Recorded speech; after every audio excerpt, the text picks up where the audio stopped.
My name is Sarah Chin, and this is the story of how I learned that sometimes family can be your worst enemy, especially in business.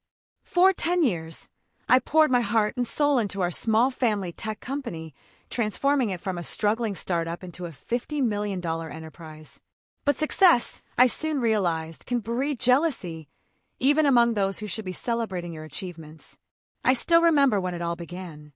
Our family business was just a small computer repair shop in a strip mall, started by my father 20 years ago. It was his pride and joy, though it barely made enough to support us.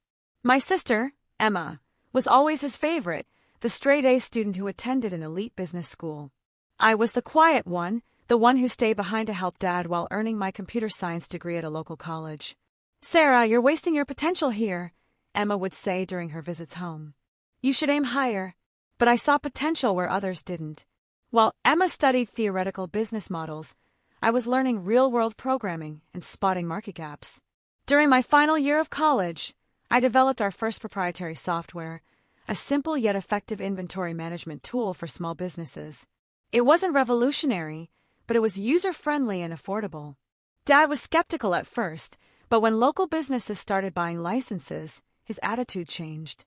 "Maybe you're onto something here, kiddo," he said, finally showing a glimmer of pride in my work. Those words meant everything to me. If only I had known how fleeting they would be. Under my leadership, the business grew steadily. I worked 14-hour days, 7 days a week, while Emma climbed the corporate ladder at a prestigious consulting firm in New York. I was building something real.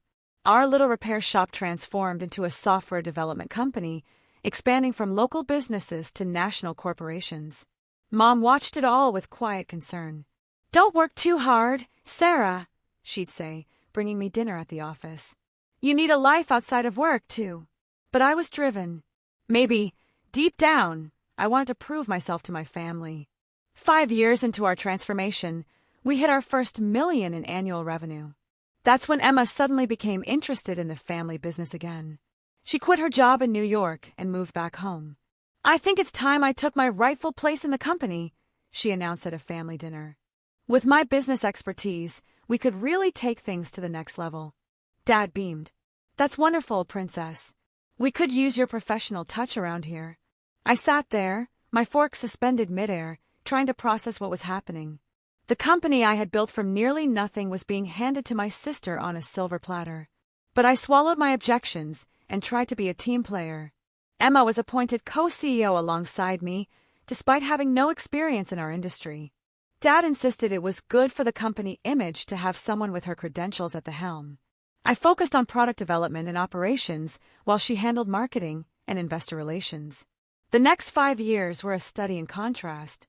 While I continued developing new software solutions and maintaining client relationships, Emma crafted a glamorous public image. She gave interviews about being a woman in tech, accepted entrepreneurship awards, and took credit for innovations my team and I had created.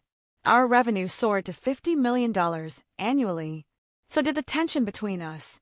Emma began excluding me from key meetings, making unilateral decisions, and slowly pushing me to the sidelines of my own company. Then came Dad's 60th birthday party, the night everything changed. Emma planned it, of course, renting out the grand ballroom of the city's most expensive hotel and inviting our business associates. It was less a birthday celebration and more a networking event, but that was Emma's style. Everything had to serve a purpose. I arrived early to help with preparations, wearing a simple black dress. Emma took one look at me and sneered. "Couldn't you have made more of an effort? These are important people." I ignored her and focused on greeting guests. The room filled quickly. Emma worked the crowd like a politician while I ensured everything ran smoothly. During dinner, Emma clinked her glass and stood for a speech. I expected a tribute to Dad, maybe some childhood memories. Instead, she dropped a bombshell. "As we celebrate Dad's 60th birthday," she began, "I think it's time to announce some changes at Chin Technologies. The board has agreed that the company needs unified leadership to move forward." My heart stopped. Board meetings? What board meetings? For too long, we've been held back by outdated thinking and resistance to change, Emma continued, her gaze locking onto mine. That's why, effective immediately, I will be taking over as sole CEO. The room erupted in murmurs. I sat frozen as Emma continued her character assassination, disguised as a corporate announcement. Some people, she said, voice dripping with false sympathy, are better suited to technical roles rather than leadership. My sister Sarah has maintained our legacy systems, but to compete in today's market, we need vision. We need excellence. And frankly, Sarah, you're just not cut out for this level of business. I turned to Dad, expecting him to object. He only nodded along, smiling proudly.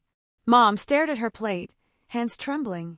The truth is, Emma pressed on, you're worthless in today's business world, Sarah. Your old-fashioned ideas and lack of formal business education have become a liability. It's time for you to step aside. The room fell silent. Hundreds of eyes turned to me, waiting for my response. I could feel their pity, their judgment. Everything I had built, every sacrifice I had made, was being stripped away. I stood slowly. The scrape of my chair against the floor echoed like a gunshot. No tears, no shouting. I simply walked to Dad's table, placed a small wrapped package in front of him, and said quietly, "Happy birthday, Dad."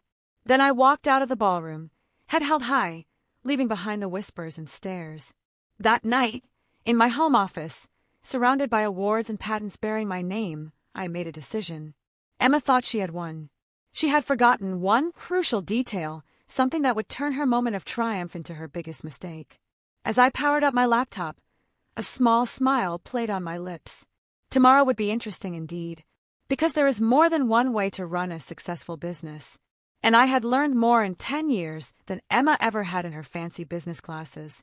I smiled, remembering the email I had sent at 3 a.m. to every major client, partner, and employee of Chin Technologies. Just wrapping up some loose ends, sister dear.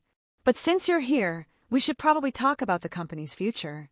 There's nothing to discuss, Dad interjected, his voice firm. Emma's in charge now. The board has already approved it. Ah, yes, the board, I said, pulling out my tablet. Let's talk about that. You see, while Emma was busy planning parties and giving interviews, I was actually building this company. And there are a few things you both seem to have forgotten.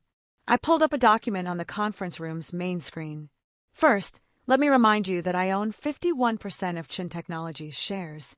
When we incorporated 10 years ago, Dad gave Emma and me equal shares of 25% each, keeping 50% for himself. But 3 years ago, when we needed capital for expansion, Dad sold me 26% of the shares. Remember that day, Dad? You were too busy attending Emma's awards ceremony to handle the negotiations yourself, so you signed the papers without reading them carefully. The color drained from both their faces. Emma's perfectly manicured hands gripped the conference table. That's impossible, she whispered. Dad would never. But he did, I continued, pulling up more documents. And that's not all.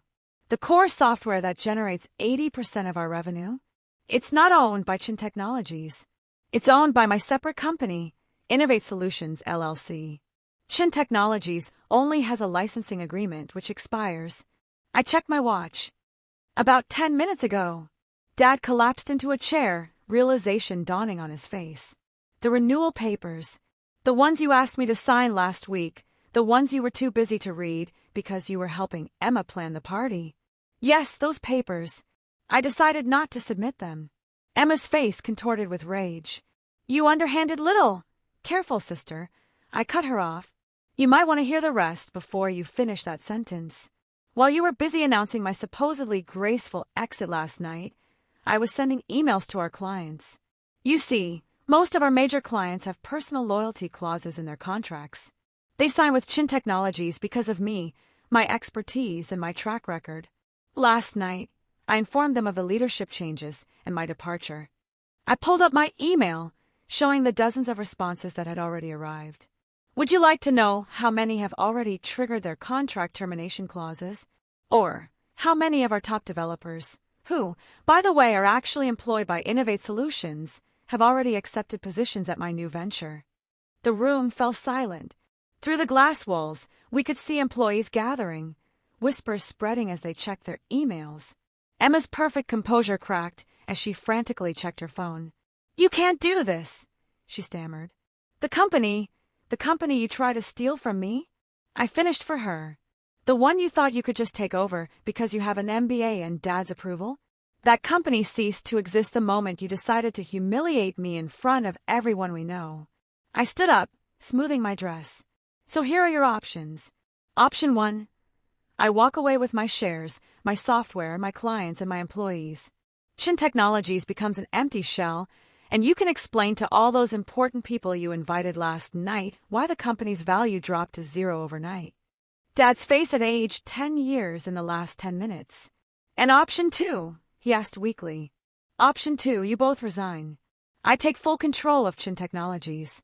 You keep your shares as silent partners, receiving dividends but having no say in operations. Emma gets a nice severance package and glowing references for her next job, somewhere far away from here. Emma's face had turned an interesting shade of red. You planned this all along, didn't you? You've just been waiting for the right moment to stab us in the back. I laughed, but there was no humor in it. No, Emma. I spent 10 years trying to be a good daughter and sister while you both took me for granted. I built this company from nothing while you collected accolades for my work. I only planned this. I checked my watch again. About 12 hours ago, after you called me worthless in front of everyone we know. My phone buzzed. Another client termination notice. Time's running out. What's it going to be? The next hour was a blur of paperwork and lawyers. By noon, I sat alone in what was now my office, looking out over the city. The company I had built was now truly mine, but the victory felt hollow.